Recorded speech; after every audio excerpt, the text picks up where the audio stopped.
ये किस्सा है हमारे इस बार के तबादले का। तबादला नहीं समझे, ट्रांसफ़र। मुझे तबादला शब्द पसंद है। तुम्हारा सब कुछ बदल गया हो, बस ऐसा होता है तबादला। ट्रांसफ़र में वो जज्बात कहाँ जो तबादले में है।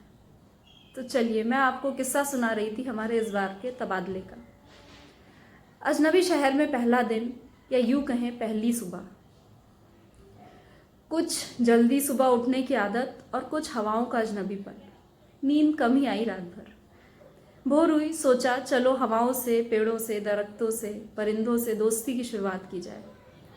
चाय का कप हाथ में लिए आंगन में आ गई। पेड़ों पे फुदकती गिलहरियों को अभी देख ही रही थी कि अचानक मेरी नज़र शमी के पेड़ पे पड़ी।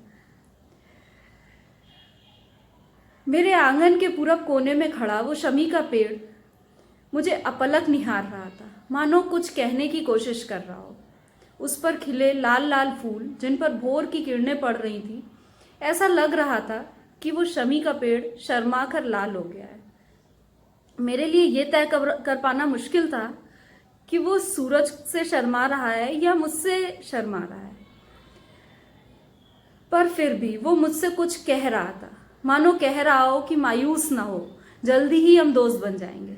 कह रहा हो कि मैं इस शहर में तुम्हें अकेला नहीं रहने दूंगा, और भी न जाने क्या क्या। मैं उसकी बातें सुन रही थी, समझने की कोशिश कर रही थी, उसके निशब्द बातों का अर्थ लगा रही थी कि अचानक ना जाने कहाँ से दर्जनों तोते चहचहाते हुए उसके लाल लाल फूलों पे आ गए और घूम घूम के वहां मंडराने लगे, चहचहाने लगे। उन तोतों की चहचहाहट इतनी मधुर थी, इतनी सुंदर, जैसे गुलजार के गीत बज रहे हों। कुछ पलों में वो तोते आए और बस वहां से चले गए, और जाते जाते मेरे कानों में कुछ कह गए। ये शब्द घोल गए कि उदास मत हो, हम कल फिर आएंगे, कल फिर मिलेंगे, और फिर हम धीरे धीरे दोस्त बन जाएंगे। वो तोते तो चले गए और रह गए मैं और वो शमी का पेड़। वो खामोश, निशब्द, अपलक मुझसे कुछ कहे जा रहा था, और मैं न जाने उसकी कितनी बातों को बिना कहे ही समझे जा रही थी।